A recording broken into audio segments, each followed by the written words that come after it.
Hello students, आज के इस वीडियो लेक्चर में हम बात करेंगे प्लाज्मोडियम के जीवन चक्र के बारे में। तो चलिए स्टार्ट करते हैं। प्लाज्मोडियम का जीवन चक्र। प्लाज्मोडियम जो है ये एक बहुत ही घातक बीमारी को फैलाता है जिसका नाम है मलेरिया। और इसको फैलाने में इसकी हेल्प कौन करता है? उसका नाम होता है मादा एनाफ्लीज मच्छर। ये इसकी हेल्प करता है। और ये जो प्लाज्मोडियम है इस मादा एनाफ्लीज मच्छर की बॉडी में स्पोरोजोइट्स के फॉर्म में ये रहता है इसकी बॉडी के अंदर। और जैसे ही ये जो स्पोरोजोइड है, ये एनाफ्लीज की ये जो स्पोरोजोइड है, जब ये मानव के संपर्क में आता है तो ये मानव को भी ये बीमारी हो जाती है और क्या हो जाएगी?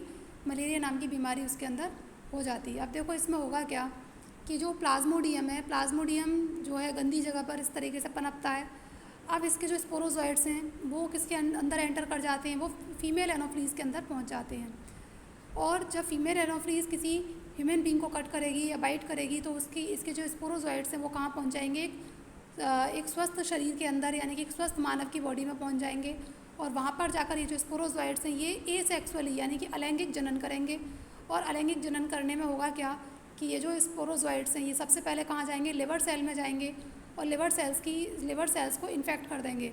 और जब लिवर सेल में ये इसका जो इन्फेक्शन है बहुत ज़्यादा बढ़ जाएगा तो लिवर सेल क्या होंगी? बस्ट हो जाएंगी। और उसके बस्ट होने के बाद क्या होगा कि ये जो इसके जो स्पोरोजोइड्स हैं वो फ्री हो जाएंगे। और फ्री होकर कहाँ पहुँचेंगे? आरबीसी के पास पहुँच जाएंगे और आरबीसी में एंटर हो जाएंगे। और आरबीसी में जाकर क्या कर देंगे? वहाँ पर भी इन्फेक्शन बना देंगे। वहाँ पर भी क्या फैला देंगे? इन्फेक्शन फैला देंगे, क्योंकि ब्लड क्या है? फ्लूइड है एक तरीके से। और इस तरह से हमारी जो आरबीसी है वो इसमें प्रभावित हो जाएंगी। ठीक है। अब वहाँ पर क्या बनेंगे? गैमेटोसाइट्स बनेंगे। और गैमेटोसाइट्स, दो टाइप के गैमेटोसाइट्स बनेंगे इन स्पोरोजोइड से। एक मेल गैमेटोसाइट्स बनेंगे और कौन से बनेंगे? फीमेल गैमेटोसाइट्स बनेंगे, या स्पोरोजोइड्स भी इनको कह सकते हैं। मिलाकर हम इन्हें बोल देंगे स्पोरोजोइड्स। और ये जो स्पोरोजोइड्स हैं उसके अंदर ब्लड के अंदर जाकर ये दो टाइप के गैमेटोसाइट बनाएंगे। एक तो फीमेल गैमेटोसाइट बनाएंगे और मेल गैमेटोसाइट बनाएंगे।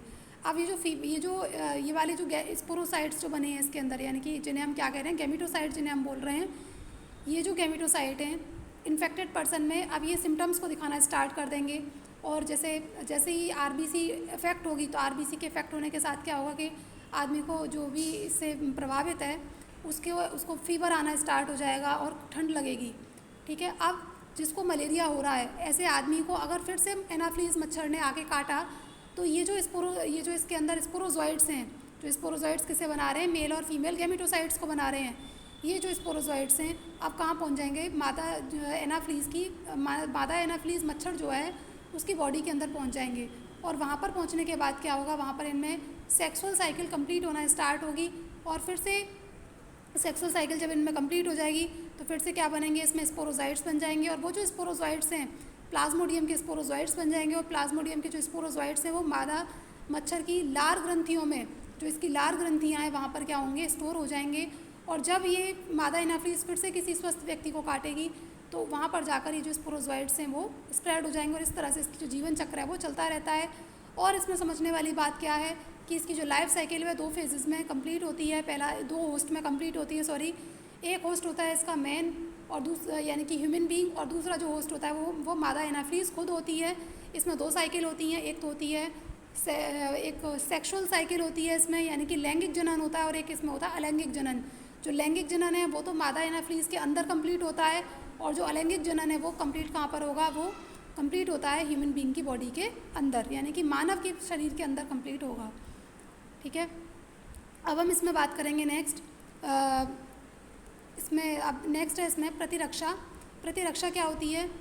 प्रतिरक्षा जो है वो प्रतिरक्षा प्रणाली के कारण सूक्ष्म जीवों के कारण होने वाली बीमारी से लड़ने के लिए मेजबानी कोशिकाओं की क्षमता को प्रतिरक्षा कहा जाता है। यानी कि जो ऐसी सेल्स, ये इन्हें बोल सकते हैं कि गार्ड सेल्स बोल सकते हैं या सोल्जर सेल्स बोल सकते हैं, ये हमारे इम्यून सिस्टम को स्ट्रॉन्ग करने का काम करती हैं। और जो भी कोई फॉरेन मटेरियल हमारी बॉडी के अंदर आता है या फिर कोई मतलब अनवांटेड पार्टिकल हमारी बॉडी के अंदर आता है तो ये जो हमारे ये जो प्रतिरक्षा सेल है ना, ये कोशिका जो है यही मिलकर क्या बनाती है? प्रतिरक्षा प्रणाली को मजबूत कर देती हैं, उसे बनाती हैं। और जैसे कोई फॉरेन मटेरियल हमारी बॉडी के अंदर आता है तो ये एक्टिव हो जाती हैं और उससे लड़ने का काम करती हैं। यानी कि इनको हम अपनी बॉडी का सोल्जर्स भी कह सकते हैं। और जो प्रतिरक्षा है ये प्रतिरक्षा 2 प्रकार की होती है। एक तो जन्मजात प्रतिरक्षा होती है और एक कौन सी होती है? जिसे हम एक्वायर करते हैं, प्राप्त प्रतिरक्षा होती है। तो जन्मजात कौन सी होती है? ये इसमें गैर विशिष्ट प्रकार की रक्षा जन्म के समय प्रस्तुत करती हैं और शरीर में विदेशी एजेंटों के प्रवेश के लिए विभिन्न प्रकार की बाधाएं उत्पन्न करती हैं। इनमें 4 प्रकार होते हैं, यानी कि ये ऐसी होती हैं, गैर विशिष्ट प्रकार की होती हैं। ये गैर विशिष्ट मतलब इनमें कोई ऐसा स्पेशल डिवीज़न इनके अंदर नहीं होता, और साथ ही जन्म के साथ आने वाली जो प्रतिरक्षा होती है इन्हें जन्मजात प्रतिरक्षा इनको हम कहते हैं, और ये 4 प्रकार की होती हैं। इसमें देखो, पहला इसमें एक प्रकार होता है, एक तो इसमें प्रकार होगा जो हमारी बॉडी के अंदर वो इसमें आ नहीं पाया है। तो पहला इसका जो प्रकार है वो होता है फिज़िकल बैरियर, उसे हम बोलते हैं फिज़िकल बैरियर। फिज़िकल बैरियर से मतलब क्या है, जैसे स्किन है हमारी बॉडी के ऊपर, है ना। स्किन क्या करती है, हमें एक तरीके से जो जितने भी जो माइक्रो ऑर्गेनिजम्स हैं, जो सूक्ष्म जीव हैं, हमारी बॉडी के डायरेक्ट टच में ना आए तो उनको उनसे बचाने का काम करती है। उसे हम क्या बोलते हैं, फिज़िकल बैरियर हम उसको कहते हैं, ठीक है।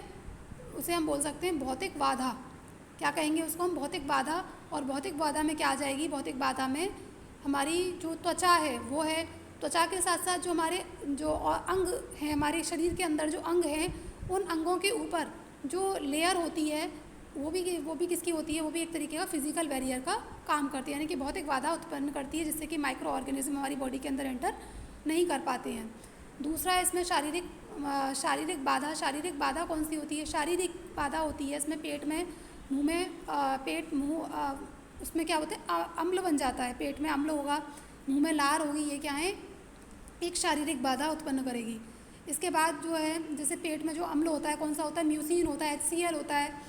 तो जो भी कोई अनवांटेड पार्टिकल हमारी बॉडी के अंदर गया होता है उसको मारने का काम करता है।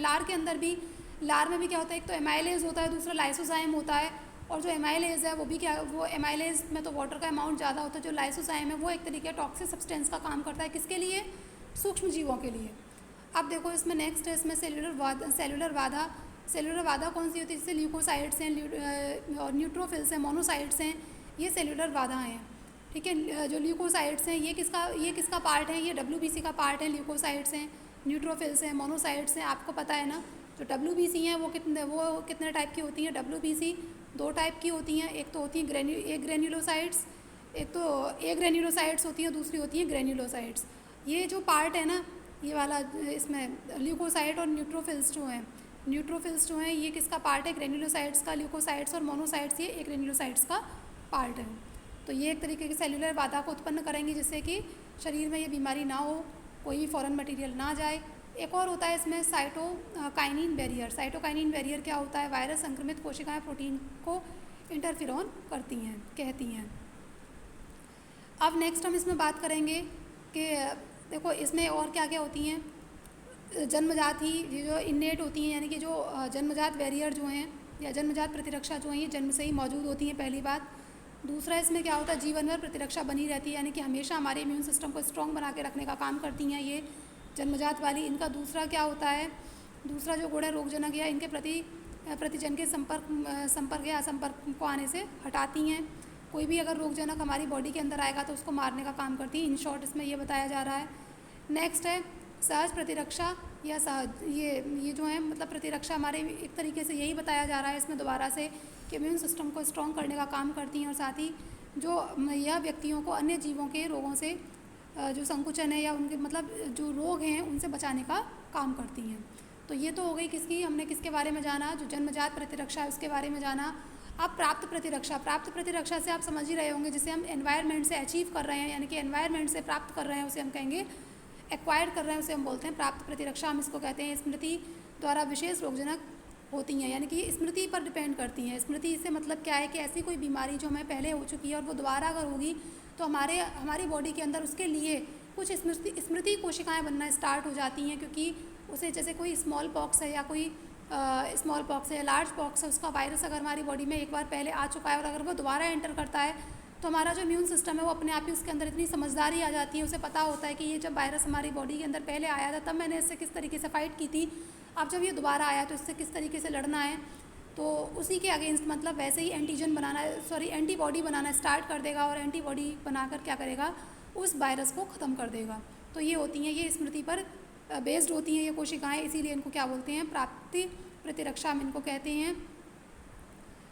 देखो यहाँ पर यही है। और दूसरा यहाँ पर लिखा हुआ है, अब नेक्स्ट है एक ही रोगजनक द्वारा एक ही रोगजनक द्वारा बाद की मुठभेड़ अत्यधिक तीव्र प्रतिक्रिया उत्पन्न करती है। यानी कि पहली बार जो प्रतिक्रिया जब इसकी हुई थी, जब ये पहली बार आया था, तब क्या हुआ था, हमारा जो इम्यून सिस्टम है थोड़ा सा वीक हो गया था, हमारी जो वर्किंग है थोड़ी सी डाउन हो गई थी। क्यों डाउन हो गई थी? क्योंकि उस वक्त हम इससे नोन नहीं थे, हमें पता नहीं था कि इसके ये वायरस हैं और ये वायरस इस बीमारी को फैला देते हैं। पर जब ये दोबारा आया तब तक हमारी सेल्स जो नोन हो जाती है, उन्हें पता लग जाता है, और तब हमारा जो इम्यून सिस्टम है थोड़ा सा कैसा हो जाता है, फास्ट हो जाता है। यानी कि द्वितीयक प्रतिक्रिया उसको हम कहेंगे। और उस टाइम पर फास्ट होकर उस रोग के लिए क्या बनाएगा, एंटीबॉडीज़ को बनाएगा और उनको मारने का काम करेगा। अब देखो, इसमें हम बात करेंगे, इनमें 2 प्रकार की लिम्फोसाइट्स शामिल होती हैं। इसके अंदर भी क्या होती हैं, 2 टाइप की इसमें जो प्राप्त प्रतिरक्षा है, इसमें क्या होंगी, 2 टाइप की लिम्फोसाइट्स इसमें शामिल होती हैं। एक तो होती है बी लिम्फोसाइट्स और दूसरी होती हैं टी लिम्फोसाइट्स। ठीक है, बी लिम्फोसाइट्स और टी लिम्फोसाइट्स ये दोनों ही किसका पार्ट है बच्चों, ये दोनों पार्ट हैं WBC का। ठीक है, अब देखो इसमें एक है एक एंटीबॉडी की संरचना, ये बनाती क्या है, ये जो है एंटीबॉडीज़ को बनाती हैं, टी लिम्फोसाइट्स और बी लिम्फोसाइट्स दोनों। तो एंटीबॉडी प्रोटीन अणु होते हैं। अब ये तो पता ही है ना आपको, जो एंटीबॉडीज़ जितनी बनती हैं वो किसकी बनती हैं, प्रोटीन अणुओं की बनती हैं। प्रोटीन क्या होते हैं, प्रोटीन जो है ये जो है पेप्टाइड चेन होती है। पेप्टाइड चेन किससे बनती है, ये अमीनो एसिड से बनती है।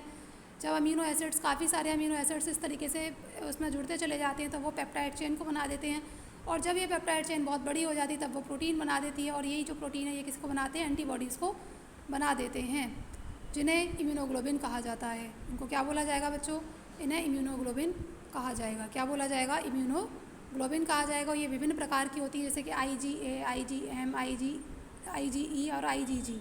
ठीक है, immunoglobulin A, immunoglobulin M, immunoglobulin E, immunoglobulin G, ये एंटीबॉडीज़ हैं और ये किसके बने हुए हैं, प्रोटीन के बने हुए हैं। ये देखो मैंने अभी बता दी इसको, ये प्रोटीन ये क्या है, इसमें क्या होती है, पेप्टाइड श्रृंखलाएँ इसमें बन जाती हैं। आपको तो आप पता ही होगा पेप्टाइड श्रृंखला किससे बनेंगी, अमीनो एसिड के मिलने से बनेंगी। और इसमें क्या होता है बच्चों, दो लंबी श्रृंखला इनको कहा जाता है। एक लघु होती है और इसमें एक होती है। इसके अंदर क्या होंगी, 2 श्रृंखलाएँ बनती हैं, 4 श्रृंखलाएँ बनी इसमें पेप्टाइड की, और इसमें 2 तो लंबी होती हैं और 2 कैसी होती हैं, छोटी होती हैं। तो लंबी वाली को कैसे करेंगे, जो लार्ज है उनको L2 से, और जो स्मॉल है उनको ये लार्ज और सॉरी इस तरीके से L2H2, इससे इनको डिनोट किया जाता है। ठीक है, L2H2 से इनको डिनोट किया जाता है। और ये कैसी होती हैं, वाई शेप की होती हैं। किससे डिनोट किया जाएगा इनको, L2H2 से, और ये वाई शेप की होंगी। अब देखो इसमें नेक्स्ट, इसमें क्या है, एंटीबॉडी के उत्पादन के आधार पर प्रतिरक्षा और अधिक वर्गीकृत किया जा सकता है। इनको एंटीबॉडी के आधार पर इनको आगे भी विभेदित किया जा सकता है। एक तो होती है सक्रिय प्रतिरक्षा, यानी कि एंटीजन के खिलाफ शरीर अपने आप अपने स्वयं की एंटीबॉडी का उत्पन्न कर देता है। सक्रिय प्रतिरक्षा उसे कहते हैं जिसमें हमारा जो बॉडी है, जो हमारी शरीर है, वो अपने आप ही क्या हो जाती है, एक्टिव हो जाती है और खुद ही क्या बनाना स्टार्ट कर देगा, एंटीबॉडीज़ का उत्पादन अपने आप करना स्टार्ट कर देता है। उसे हम क्या बोलते हैं, सक्रिय प्रतिरक्षा हम उसको कहेंगे। दूसरा है निष्क्रिय प्रतिरक्षा, इसको हम इंजेक्शन के थ्रू अपनी बॉडी में इंजेक्ट करते हैं, यानी कि दूसरे से ये क्या होती है, स्थानांतरित होती हैं शरीर में। ठीक है, कि जैसे टैबलेट्स हैं या पिल्स हैं, उनके थ्रू ये हमारी बॉडी के अंदर आती हैं, उसे हम क्या बोलेंगे, निष्क्रिय प्रतिरक्षा हम इसको कहेंगे। वो अंदर जाकर एक्टिव हो जाएंगी। ओके, और उसके बच्चे को प्रदान की जाने वाली निष्क्रिय प्रतिरक्षा एक उदाहरण है।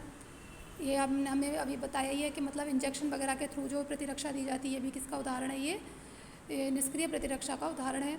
रक्त में विभिन्न प्रकार की एंटीबॉडी का उत्पादन होता है, जिन्हें IgA, ये मैंने अभी बताया था कि कितने टाइप की होती हैं, ये 4 टाइप की होती हैं। यहाँ पर एक IgG नहीं दिखाई गई है, IgA, IgM, IgE ये सब इसमें शामिल होती हैं। और रक्त में उपस्थिति के कारण उन्हें हास्य प्रतिरक्षा प्रतिक्रिया कहा जाता है। ठीक है, और ये क्या करेंगी कि मानव प्रतिरक्षा प्रणाली स्वयं और विदेशी अणुओं या विदेशी निकायों के बीच अंतर कर सकती हैं। ये उनके बीच में ये दोनों टाइप का, कि कौन सा विदेशी अणु है और कौन सा मतलब उसका निकाय है, उसके बारे में ये इजीली अंतर कर सकती हैं। कौन कर सकती हैं, ये मानव प्रतिरक्षा प्रणाली। कभी कभी आनुवांशिक या अज्ञात कारकों के कारण शरीर स्व कोशिकाओं पर हमला करता है और इसे क्या करता है, ये अपने आप को ही नुकसान पहुंचाता है। इसे ऑटो इम्यून बीमारी कहा जाता है। कई बार क्या होता है कि जो हमारी ये जो इम्यून सिस्टम है ना, इसके अंदर अपने आप ही कुछ ऐसी कोशिकाएं बन जाती हैं। वो कोशिकाएं क्या करती हैं कि अब जो इम्यून सिस्टम के अंदर बनी हुई कोशिकाएं अपनी ही कोशिकाओं को खाने का काम करती हैं। इम्यून सिस्टम में ऐसी कोशिकाएं भी बनेंगी जो अपनी ही कोशिकाओं को मारने का काम करेंगी, और इसी को क्या बोलते हैं, ऑटो इम्यून बीमारी भी कहा जाता है। और ऑलमोस्ट ये जो बीमारी है ना, बोन्स में होती है, हड्डियों में ये बीमारी होती है। हड्डियों में क्या होगा कि वहाँ पर कुछ ऐसी अपने आप ही इम्यून सिस्टम के थ्रू ऐसी सेल्स बन जाती हैं और हड्डियों की जो सेल्स हैं उन कोशिकाओं को खाने का काम करती हैं और हमारी जो बोन्स हैं, जहाँ पर जो जॉइंट है बोन्स के, उनमें स्वेलिंग हो जाती है और उसे वो बोलते हैं ऑटो इम्यून अर्थराइटिस, उसको हम कहते हैं। ठीक है, ऑटो इम्यून अर्थराइटिस उसको नाम दिया जाता है। तो ये हो गई प्रतिरक्षा के बारे में। और नेक्स्ट एलर्जी के बारे में हम जानेंगे नेक्स्ट वीडियो लेक्चर में। आई होप कि आपको समझ में आया होगा। Thank you students.